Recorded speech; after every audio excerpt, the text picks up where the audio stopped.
The UN Security Council warned on Friday of the risks posed by the Afghan conflict and urged the forging of closer links among Central Asian countries to address those threats.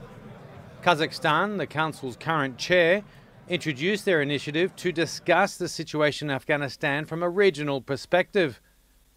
The 15 members agreed on a statement supporting the joint efforts of Central Asian countries to promote an area of peace, cooperation and prosperity.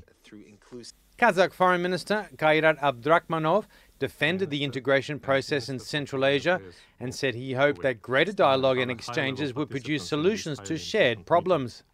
Kazakhstan, representing Central Asia in the UN Security Council for the first time in the history of the United Nations, is honored to sponsor this debate on building a regional partnership in Afghanistan and Central Asia as a model for linking security and development objectives.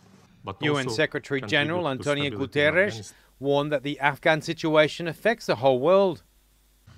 The entire international community has a stake in peace, stability and development in Afghanistan, and the countries of Central Asia have a particularly important role to play.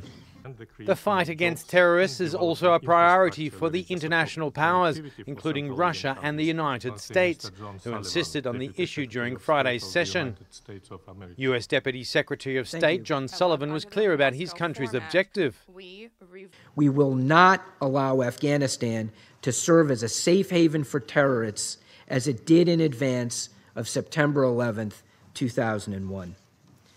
Russian Foreign Minister Sergei Lavrov warned that northern Afghanistan is becoming a training ground for international terrorism under the auspices of the Islamic State. Despite the need to continue the fight against terrorists, both the US and Russia stressed that the Afghan conflict cannot be resolved by force alone, and they called for negotiations between the Kabul government and the Taliban.